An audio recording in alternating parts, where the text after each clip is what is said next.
If you had to sail the seas on a very long voyage, how would you survive? Eating good, staying active, staying hydrated, getting good sleep.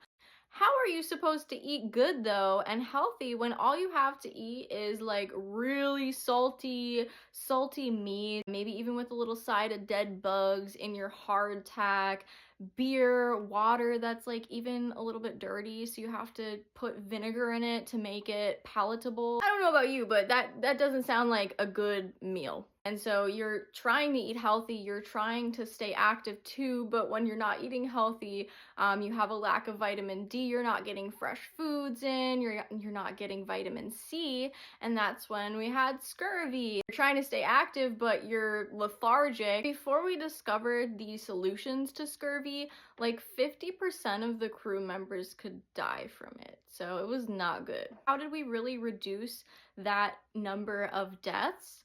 Citrus.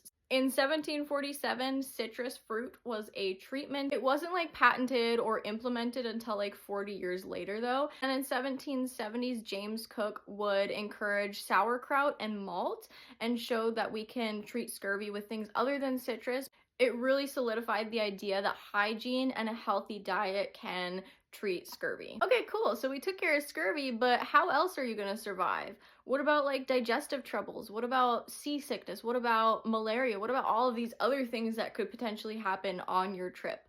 While I don't think we can go through all of these solutions sailors had, I really want to talk about bitters quick. So vinegar was popular on a ship. It was used for cleaning and, like I mentioned, used for purifying water.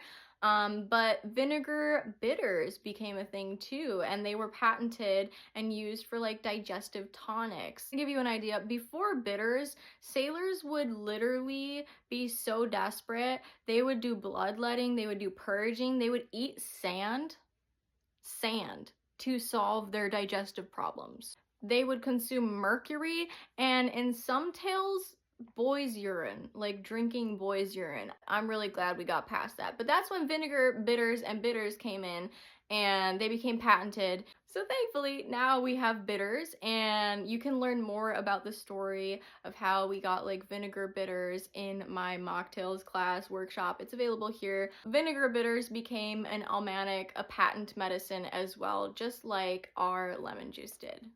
So on that note, do you think you would have survived? I would not have. Like and follow along. Don't forget that you are loved.